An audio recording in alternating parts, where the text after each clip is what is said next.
தமிழக வெற்றிக் கழகம் தலைவர் தளபதி திரு விஜய் அவர்களின் சொல்லுக்கு இணங்க மக்களை நேசி மக்களுக்காக சேவை செய் என்பதற்கு ஏற்றாற்போல் தமிழக வெற்றிக் கழகம் தூத்துக்குடி மேற்கு மாவட்டத்திற்கு உட்பட்ட பகுதிகளில் இறந்தவர்களுக்கு குளிர்சாதன பெட்டி, சவப்பெட்டி, சொர்க்கரதம் இவை அனைத்தும் சமூக ஆர்வலரான அன்னை வி.ஜி. சரவணன் அவர்களின் ஏற்பாட்டில் எந்தவித கட்டணமும் இன்றி சேவையாக வழங்கப்பட்டு வருகிறது.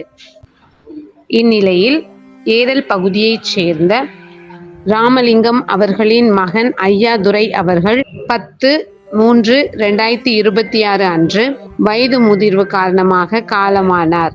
அன்னாருடைய பூத உடலை அடக்கம் செய்வதற்கான ஃப்ரீசர் பாக்ஸ், அமரர் பெட்டி, சொர்க்கரதம் இவை அனைத்தும் மனிதம் நிலைக்க தமிழக வெற்றிக் கழகம் தூத்துக்குடி மேற்கு மாவட்டம் ஜனநாயகனின் தீவிர ரசிகர், சமூக ஆர்வலர் அன்னை வி.ஜி. சரவணன் அவர்களின் சார்பில் எந்தவித கட்டணமும் இன்றி சேவையாக வழங்கப்பட்டது.